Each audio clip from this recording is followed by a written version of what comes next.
आज हम कामबन से लगभग 15 किलोमीटर दूर जड़खोर गोधाम पर चलते हैं, जो भगवान कृष्ण की गौचारण की लीला का एक अद्भुत और अलौकिक स्थल है और जहां पर बाबा श्री घनश्याम दास जी महाराज के द्वारा प्रकट किया हुआ श्री हनुमान जी का बहुत ही सिद्ध और चमत्कारिक स्थल है, जहां बहुत सारे योगी मुनि तपस्वियों के तपस्या का बहुत ही प्राचीन स्थल रहा है। पूरी वन भूमि से आच्छादित ये स्थल, जहाँ पर कई गौशालाएं स्थापित हैं, जहाँ गौवंश का बहुत ही सुंदर तरीके से पालन पोषण होता है।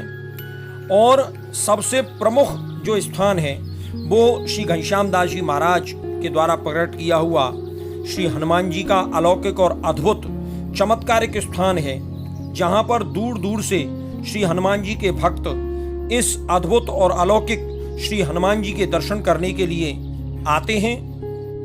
तो चलिए हम आज इस जड़खोर गोधाम के श्री हनुमान जी के सिद्ध स्थल पर चलते हैं। आज हम आदि वृंदावन कामबन कामा से लगभग 10-11 किलोमीटर दूर जड़खोर धाम पर यहाँ उपस्थित हुए हैं, जो बाबा घनश्याम दास जी की बहुत ही प्राचीन और अलौकिक तपस्थली है, जहाँ बाबा घनश्याम दास जी महाराज ने भजन साधना तपस्या के द्वारा इस स्थान को प्रकट किया है। कभी इस स्थान पर बहुत ही निर्जन वन हुआ करता था, घनघोर जंगल था। जंगली जानवरों के कारण कोई भी इस स्थान पर आने से डरता था और कहते हैं कि इस स्थान पर बहुत सारे गुप्त महात्मा आज भी तपस्या में रत हैं। ये चारों ओर का जो स्थान है वो सुदूर पर्वत श्रृंखलाओं से घिरा हुआ है, उच्च पर्वत श्रृंखलाओं से घिरा हुआ है और ऐसे शांत और निर्जन वातावरण में, जहाँ प्रकृति के सुरम्य वातावरण के मध्य चारों ओर की सघन वृक्षावली से आच्छादित बहुत ही मनोरम और प्राकृतिक संपदा से भरपूर इस पर्वत श्रृंखलाओं के बीच स्थित है ये जड़खोर धाम। और हम जड़खोर धाम के श्री हनुमान मंदिर पर आ पहुँचे हैं। ये वही हनुमान जी का देवालय है जिसकी बाबा घनश्याम दास जी महाराज ने स्थापना की थी, प्रागट्य किया था। ये बहुत ही विलक्षण और अद्भुत श्री हनुमान जी का धाम है। पूरे विग्रह के ऊपर चांदी के वर्कों का चोला चढ़ाया जाता है। प्रत्येक मंगलवार और शनिवार को इस हनुमान जी के धाम पर असंख्य श्रद्धालुओं की भीड़ एकत्रित होती है। आसपास के ग्रामीण क्षेत्रों से तो है ही, लेकिन इसके अलावा सुदूर दिल्ली, गुड़गांव और न जाने कहां से भक्तजन इस जड़खोर धाम में पधारते हैं। ये श्री घनश्याम दास जी महाराज का विग्रह है, जिन्होंने इस स्थान को प्रकट कराया था। कहते हैं बाबा रूप बदलने का चमत्कार भी रखते थे। प्राचीन समय के जो लोग हैं वो बताते हैं कि कभी बाबा शेर का रूप धारण कर लेते थे, कभी चीता का रूप धारण कर लेते थे। बाबा को कई रूपों में यहाँ के श्रद्धालुओं ने देखा है, नमन किया है। ऐसे घनश्याम दास जी महाराज, जिन्होंने इस प्राकृतिक सुरम्य वातावरण को, इस हनुमान जी के धाम को अपनी तपस्थली बनाया, अपनी साधना स्थली बनाया, अपनी ध्यान समाधि और साधना का स्थान बनाया। ऐसे जड़खोर धाम में जब हम देखते हैं तो हमें ब्रजमंडल के प्राचीन और अलौकिक स्वरूप के दर्शन होते हैं। आज हम जो इस वीडियो को बना रहे हैं वो जानबूझकर ऐसा समय हमने चुना है जब यहाँ पर बिल्कुल भी श्रद्धालुओं की भीड़ नहीं है, क्योंकि श्रद्धालुओं की भीड़ में हम इन सारे स्थलों को बहुत स्पष्ट रूप से आपको नहीं दिखा पाते, वरना तो मंगलवार को इस पूरे प्रांगण में तिल रखने के लिए भी जगह नहीं मिलती है। तो घनश्याम दास जी महाराज जो हैं वो यहाँ पर साधना तप में लीन रहते थे। उन्होंने ही इस स्थल का प्रकटीकरण किया, यहाँ हनुमान जी की स्थापना की, राम दरबार की स्थापना की और अन्य देवालयों की स्थापना की, जिनमें शिवालय, प्रेतराज सरकार और बहुत सारे अन्य धार्मिक आस्था के केंद्र हैं। यहाँ प्रति शनिवार और मंगलवार को दाल बाटी चूरमा की गोठ होती है, दूर दूर से लोग आते हैं। ये बहुत ही सुरम्य प्राकृतिक गोद में एक भगवान शंकर का, भोलेनाथ का एक शिवालय है, जिसमें अपने पूरे परिवार के साथ भगवान भोलेनाथ विराजे हुए हैं। बड़ा ही सुंदर विग्रह है। भूमि से लगभग 1 फीट ऊंची जलेहरी है और उस जलेहरी में भगवान शंकर की बहुत ही मनोहारी शिवलिंग की छवि दृष्टिगोचर होती है। आदि विनायक गणेश भगवान, मैया पार्वती और नांदिया सरकार और इधर कार्तिकेय जी, पूरा परिवार भगवान शंकर का यहाँ विराजा हुआ है। और क्यों ना विराजे, क्योंकि हनुमान जी भी तो रुद्र अवतार ही हैं। तो जो रुद्र अवतार का स्थान है वहाँ हनुमान जी रुद्र के रूप में विराजे हुए हैं, तो इधर भगवान शंकर जो हैं वो भी रुद्र के रूप में विराजे हुए हैं। ऐसा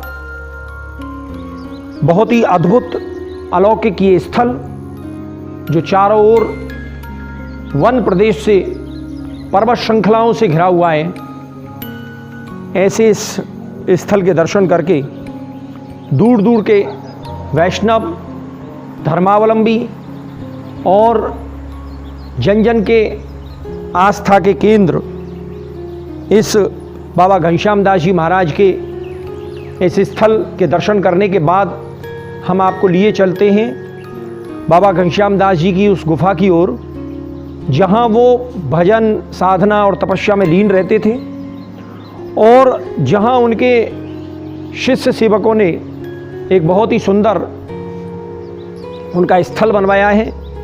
ये आप देखेंगे तो पूरी ओर प्राकृतिक वातावरण से घिरा हुआ ये प्रदेश है।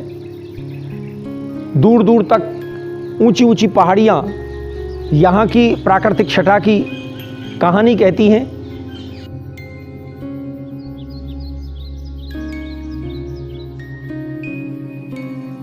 और अब हम आपको लेकर आए हैं उस स्थल पर जहाँ बाबा घनश्याम दास जी महाराज तपस्या किया करते थे, साधना में लीन रहते थे।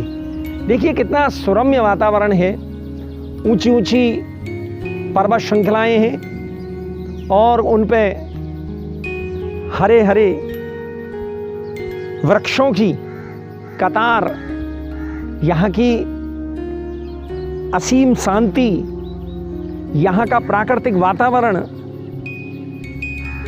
सभी मिलकर ये बताते हैं कि ये निश्चित रूप से एक बहुत ही अलौकिक और अद्भुत साधना स्थल रहा होगा बाबा घनश्याम दास जी महाराज का। आप देखेंगे तो कैसा सुंदर वातावरण आपको यहाँ दिखाई देता है। इधर देखेंगे तो बहुत ही सुंदर जलाशय बना हुआ है।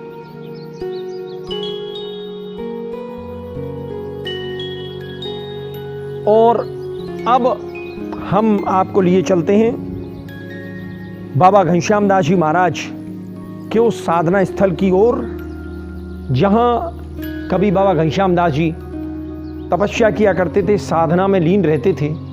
ये देखिए भजन की माला लिए हुए और अपने आसन पर बागंबर शेर की खाल का आसन जमाए हुए बाबा घनश्याम दास जी महाराज प्रभु की आराधना में, प्रभु के भजन में लीन हैं। ऐसे बाबा घनश्याम दास जी महाराज जिसने इस निर्जन स्थल को ऐसा जन जन की आस्था का केंद्र बना दिया कि आज दूर दूर से श्रद्धालु भक्तगण जब कभी ब्रज के मूल अलौकिक अद्भुत स्वरूप का दर्शन करना चाहते हैं तो वो ऐसे स्थल पर आते हैं। आप आगे चलेंगे तो आपको आगे जब आप चलेंगे तो आपको ऊपर सौगंधनी शिला या दर्शनी शिला भी जिसे कहते हैं लोग, वो आपको दिखाई देने के लिए मिलेगी। सामने आप देख सकते हैं वहाँ चोला चढ़ा हुआ है और उसके ऊपर बर्क लगा हुआ है। ये जो चोला चढ़ाकर और श्रद्धालुओं ने जो बर्क लगाकर जो पूजा की है वो सौगंधनी शिला है, दर्शनी शिला है। कहते हैं स्वयं भगवान श्री कृष्ण ने यहाँ इस शिला के पास खड़े होकर, इस शिला के ऊपर खड़े होकर, इस शिला को स्पर्श करके ये शपथ ली थी, ये सौगंध ली थी कि मैं कभी भी इस ब्रज भूमि को, इस ब्रजमंडल को, इस ब्रज वसुंधरा को छोड़ कर नहीं जाऊंगा। कहते हैं आज भी ठाकुर जी अपनी उस सौगंध, उस शपथ को निभा रहे हैं। वो इस ब्रज भूमि को, इस ब्रजमंडल को, जिसके कण कण में भगवान कृष्ण की लीलाओं का, भगवान कृष्ण के बहुत सारे रास स्थलों का, गौचारण के स्थलों का, भगवान कृष्ण की बाल लीलाओं का, भगवान कृष्ण के ग्वाल बालों के साथ खेलने और क्रीड़ा करने के स्थलों का, एक एक कण ब्रज का जिस लीलाओं का साक्षी है, उस ब्रजमंडल को, उस ब्रजभूमि को भगवान कृष्ण ने कभी न छोड़ के जाने की सौगंध इसी सौगंधनी शिला पर खाई थी। और जो इसको दर्शनी शिला जो लोग कहते हैं, उनका कहना ये है, उनका मानना ये है कि यहाँ भगवान कृष्ण ने पांचों पांडवों को पहले दर्शन दिए थे। पांचों पांडवों को दर्शन दिए जाने का स्थान भी यही है। और यहाँ आप देखेंगे तो ये वही प्राकृतिक, प्राचीन, अलौकिक, अद्भुत स्थल है जिस स्थल पर बाबा कभी विराज कर भजन किया करते थे। बाबा घनश्याम दास जी महाराज जिस स्थल पर विराज कर भजन किया करते थे, तपस्या में लीन रहते थे, यह वही स्थल है, वही गुफाएं, वही शिलाएं है और वही शिला के नीचे का वो अद्भुत अलौकिक स्थान है जिस स्थान पर विराज कर बाबा भजन किया करते थे। ये साधुओं की और बड़े बड़े संत महात्माओं की तपस्थली रही है। ऐसे स्थल को हम नमन करते हैं और ये हमारा बड़ा परम सौभाग्य है कि आज हम जब इस स्थल पर आए हैं तो हमें बाबा श्री घनश्याम दास जी महाराज के एकमात्र शिष्य के दर्शन भी आज हमें हो रहे हैं। हम उनके चरणों को प्रणाम करके, चरणों को स्पर्श करके ये अनुभव करते हैं कि आज हमने बाबा घनश्याम दास जी महाराज के दर्शन किए, उनके चरणों का स्पर्श किया। कहते हैं भगवान बाबा घनश्याम दास जी महाराज ने अपने जीवन में एकमात्र शिष्य बाबा श्री 108 श्री रामदास जी महाराज को बनाया था। आज हम उनके शरण में हैं। बाबा आपको बहुत बहुत प्रणाम। आज आपके दर्शन करके हम बड़े कृतार्थ अनुभव कर रहे हैं और इस स्थल पर आकर हमें बड़ा सुख का अनुभव हो रहा है। हमने हनुमान जी के दर्शन किए हैं और इस तपस्थली के दर्शन किए हैं, तो निश्चित रूप से बाबा के ही परिश्रम का फल है और ठाकुर जी की कृपा है और शिष्य सेवकों का सहयोग है कि इस स्थल की काया पलट हो गई है। मंगलवार को यहाँ, शनिवार को यहाँ बहुत ज़्यादा भक्तों की, श्रद्धालुओं की भीड़ लगी रहती है। यहाँ पर बहुत सारी गोठें होती हैं। अब हम इस पूरी स्थली की जो परिक्रमा है उसके दर्शन करने के लिए चलते हैं। इस जड़खोर गोधाम की जो परिक्रमा है उस परिक्रमा में वो पूरा वन प्रदेश समाहित है जो भगवान कृष्ण की गौचारण की लीला से संबंधित है, जहां कितने ही ऋषि मुनि तपस्वियों ने कितनी ही गुफाओं में विराज कर बहुत ही घोर तपस्या की है, जिनमें श्री घनश्याम दास जी महाराज प्रमुख हैं और न जाने ऐसे कितने अदृश्य और अनजाने संत महात्मा आज भी इस पावन स्थली में विचरण करते हैं, तपस्या करते हैं, साधना में रत रहते हैं। तो ऐसे सुंदर स्थल की हम परिक्रमा करते हैं और चलते हैं घनश्याम दास जी महाराज की तपस्या स्थली, उस साधना स्थली पर। बाबा श्री घनश्याम दास जी महाराज ने जिस गुप्त स्थल पर तपस्या की थी, साधना की थी, उस स्थल पर लेकर हमें ये श्रद्धालु, जो यहाँ का ही पास के समीप गांव का एक बालक है, वो हमें उस गुफा की ओर लेकर जा रहा है। ये वो स्थल है जहाँ बाबा ने गुप्त स्थान पर तपस्या की थी, ताकि उनके भजन में, उनकी साधना में, उनकी निष्ठा में, उनके ध्यान में कोई विघ्न ना पड़े। आप देख सकते हैं ये बहुत ही अलौकिक और अद्भुत गुफा है, जिसमें बैठकर, जिसमें विराज कर बाबा साधना किया करते थे, तपस्या किया करते थे।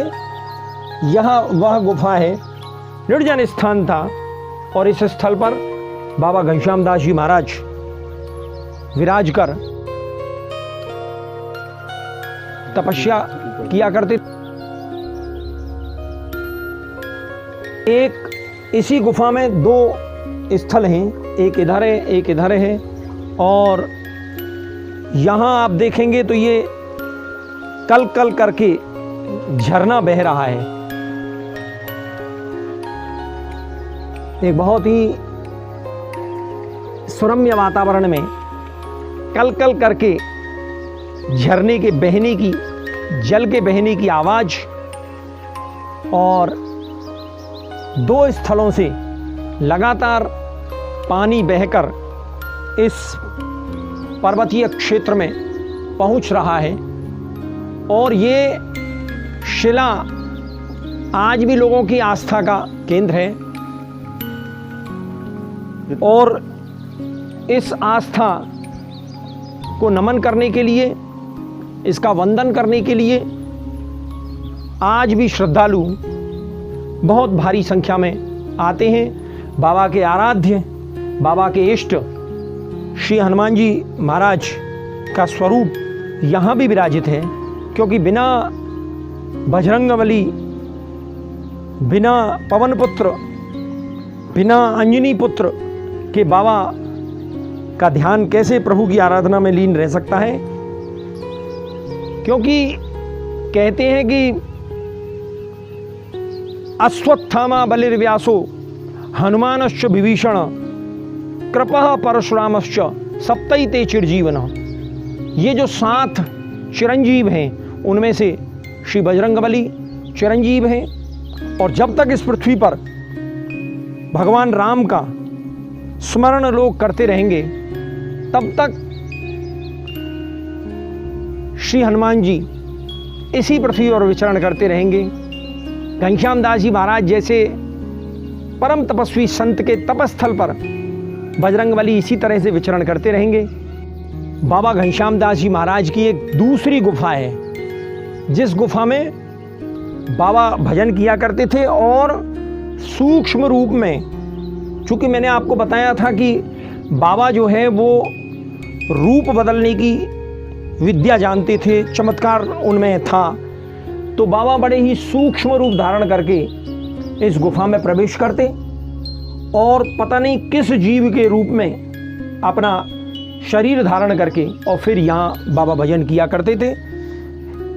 लोग आज भी इस पूरे स्थल की परिक्रमा करते हैं, इन गुफाओं को नमन करते हैं, इन गुफाओं का दर्शन करते हैं। और इस पूरे क्षेत्र को संरक्षित क्षेत्र यहाँ के श्रद्धालुओं ने घोषित किया हुआ है। यहाँ से कोई लकड़ी, कोई पेड़, यहाँ तक कि दातुन तक तोड़ना भी वर्जित है। ये पर्यावरण संरक्षण के लिए बहुत ही अच्छी बात यहाँ के श्रद्धालुओं ने बना के रखी है।